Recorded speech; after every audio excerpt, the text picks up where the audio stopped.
जय मसीह आप सबको। तो आज हम पीके मसीह द्वारा लिखा गया ये बुक को पढ़ना स्टार्ट करेंगे। सबसे पहला है प्रार्थना। इसमें हम जानेंगे कि प्रार्थना कैसे करना है। तो आइए हम स्टार्ट करते हैं। प्रार्थना अर्थात परमेश्वर से बात करना। प्रार्थना आत्मिक जीवन की नींव है। बिना प्रार्थना के कोई भी व्यक्ति परमेश्वर के साथ नहीं चल सकता। परमेश्वर का वचन हर विश्वासी को प्रार्थना करने के लिए उत्साहित करता है। पहला थिस्सलुनीकियों 5:17 में लिखा है कि निरंतर प्रार्थना में लगे रहो। फिलिपियों 4:6 किसी भी बात की चिंता मत करो, परंतु हर एक बात में तुम्हारे निवेदन, प्रार्थना और विनती के साथ द्वारा धन्यवाद के साथ परमेश्वर के सम्मुख उपस्थित किए जाएं। इफिसियों 6:18 हर समय और हर प्रकार से आत्मा में प्रार्थना और विनती करते रहो। लेकिन क्यों प्रार्थना ज़रूरी है? क्यों यीशु मसीह अपने चेलों को प्रार्थना के लिए उत्साहित करते हैं? मत्ती 7:7 से 8। क्यों बाइबल में कई बार प्रार्थना करने के लिए कहा गया है? बाइबल में जितने भी परमेश्वर के चुने हुए लोग हैं, वे प्रार्थना क्यों किया करते थे? क्यों प्रभु यीशु मसीह ने अपने राज्य के आगमन के लिए प्रार्थना करने को कहा? क्यों प्रार्थना करना ज़रूरी है? जब परमेश्वर सब कुछ जानते हैं और हमारी सारी आवश्यकताओं को जानते हैं। मत्ती 6:8 हम तो अपने बच्चों को बिना मांगे ही सब कुछ दे देते हैं। अगर हम देखेंगे कि बच्चे के जूते फट गए हैं तो हम बिना उसके मांगे उसे दे देंगे, परंतु परमेश्वर कह रहे हैं कि तुम मांगो तब मैं दूंगा। प्रार्थना करो हर बात के लिए। यदि तुम्हारा बच्चा बीमार हो जाए तो हम बिना उसके कहे उसे हॉस्पिटल लेकर जाएंगे, उसका इलाज करवाएंगे। लेकिन वचन कहता है कि प्रार्थना करो। भजन 50:15 संकट के दिन मुझे पुकार, मैं तुझे छुड़ाऊंगा। दूसरा इतिहास 7:14 भजन 91 वचन 15 यिर्मयाह 33 वचन 3 यदि संकट के दिन प्रार्थना नहीं करोगे तो क्या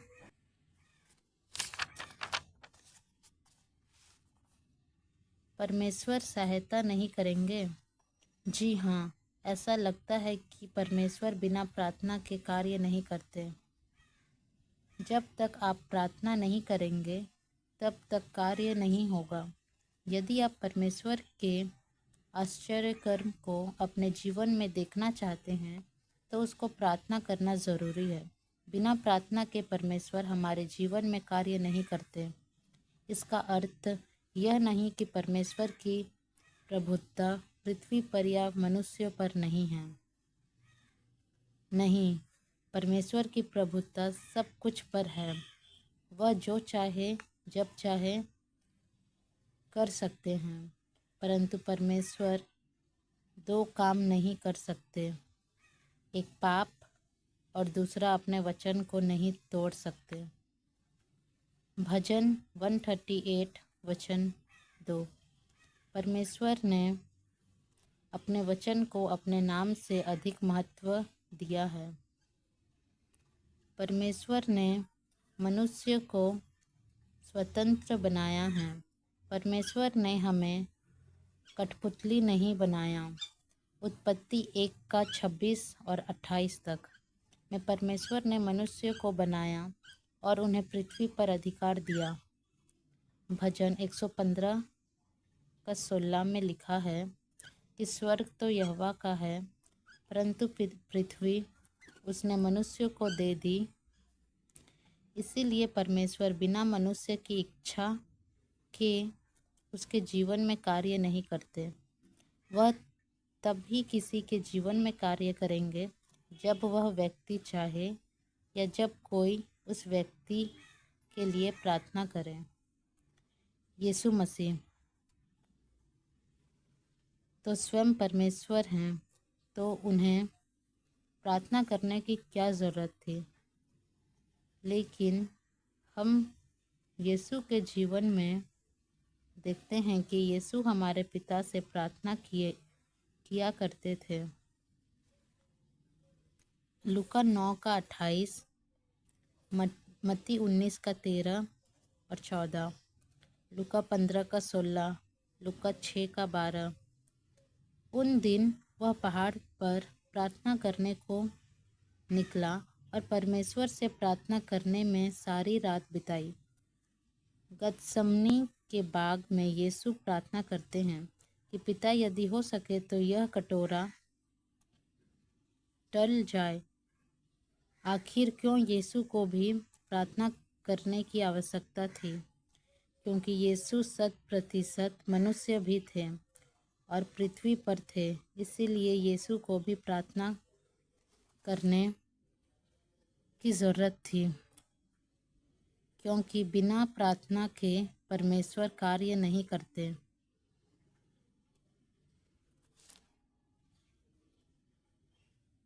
बाइबल में बहुत बार ऐसा देखने को मिलता है कि जब लोगों ने प्रार्थना की तब परमेश्वर ने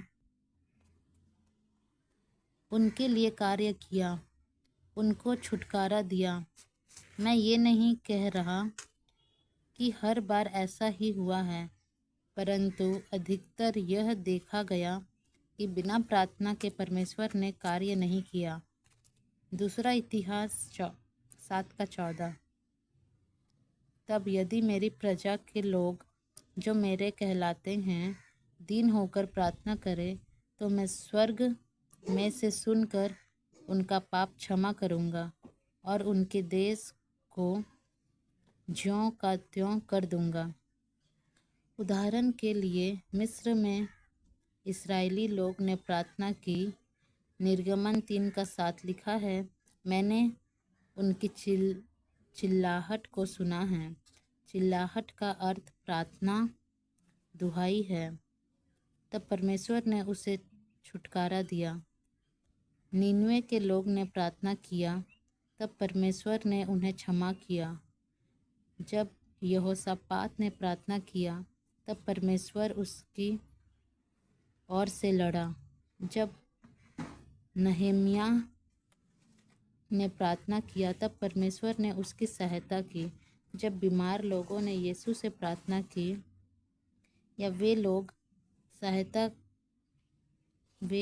लोग यीशु के पास आए, तब यीशु ने उन लोगों को चंगा किया। जब दानियेल ने प्रार्थना की, तब परमेश्वर ने मूढ़ भेद उसे बताया। हन्ना ने प्रार्थना की, तब परमेश्वर ने उत्तर दिया। जकरिया ने प्रार्थना किया, तब परमेश्वर ने उत्तर दिया। कुछ लोग कहेंगे कि अब्राहम ने तो प्रार्थना नहीं किया, तो परमेश्वर ने उसे कैसे बुलाया?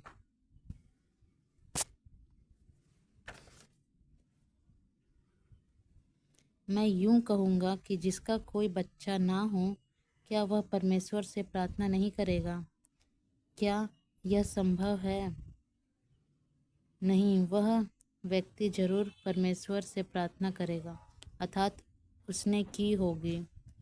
जब मैं इन बात को समझ रहा था तो मन में एक विचार आया कि मैंने तो नहीं चाहा था कि मैं मसीह को जानूं, तो फिर मेरी इच्छा के बिना परमेश्वर ने मुझे कैसे चुन लिया? तब ध्यान आया कि मसीही लोग लगातार लोगों के लिए प्रार्थना करते हैं कि अन्य लोगों के जीवन बचे। जो मसीह को नहीं जानते वे मसीह को जानें।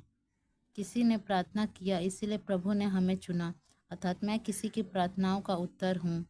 इसी प्रकार से बाइबल में परमेश्वर ने अपने कार्य के लिए लोगों को चुना, क्योंकि कोई ना कोई छुटकारे के लिए प्रार्थना कर रहा होगा। जैसे लिखा है कि कोई छुटकारे के लिए प्रार्थना कर रहा होगा। जैसे लिखा है कि याकूब 5:16, धर्मी जन की प्रार्थना से बहुत कुछ हो सकता है। प्रार्थना वह चाबी है जिसके द्वारा आप हर बंद दरवाजे को खोल सकते हैं।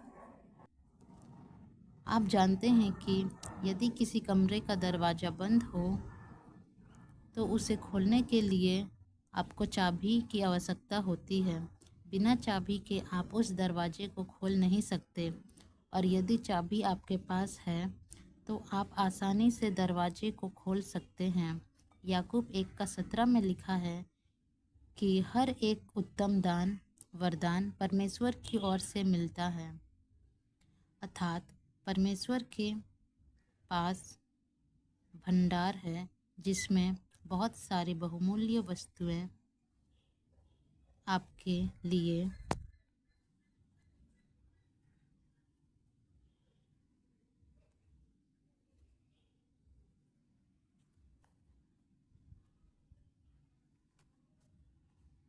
लिए रखी हुई है। केवल प्रार्थना के द्वारा इन बहुमूल्य वस्तुओं को आप प्राप्त कर सकते हैं, क्योंकि प्रार्थना परमेश्वर के भंडार की वह चाबी है जिसके द्वारा आप उसके भंडार को खोल सकते हैं और वहां से सब कुछ प्राप्त कर सकते हैं। यदि आप परमेश्वर से आशीषों को प्राप्त करना चाहते हैं तो प्रार्थना वह चाबी है जिसका उपयोग करके आप परमेश्वर से सब कुछ प्राप्त कर सकते हैं। परंतु हो सकता है कि आपको प्रार्थना करना नहीं आता हो। जैसे प्रभु यीशु मसीह के शिष्य के जीवन में भी हम देखते हैं कि उन्हें भी प्रार्थना करना नहीं आता था। शायद उन्होंने भी जीवन में कभी प्रार्थना नहीं की हो। जब यीशु मसीह ने उन्हें चुना और वे प्रभु यीशु के पीछे चलने लगे तो उन्होंने प्रभु को देखा कि वे प्रतिदिन सुबह उठकर प्रार्थना करने जाते हैं, और उनके बाद बहुत से बीमार चंगे होते हैं, दुष्ट आत्माएं निकल जाती है तथा लोगों के जीवन में बड़े बड़े कामों को करते हैं। लूका 11:1 में हम देखते हैं कि इस बात को देखकर चेलों ने प्रभु यीशु से कहा, हमें भी प्रार्थना करना सिखा। दूसरे शब्दों में उन्होंने कहा कि हम भी प्रार्थना करना चाहते हैं, परंतु हमें आपकी तरह प्रार्थना करना नहीं आता। आप हमें भी प्रार्थना करना सिखाइए ताकि हम भी आपकी तरह रोज़ प्रार्थना कर सकें। लूका 11:1-4 और मत्ती 6:9-13 तक में प्रभु यीशु ने उन्हें प्रार्थना करना सिखाया। प्रभु यीशु ने कहा कि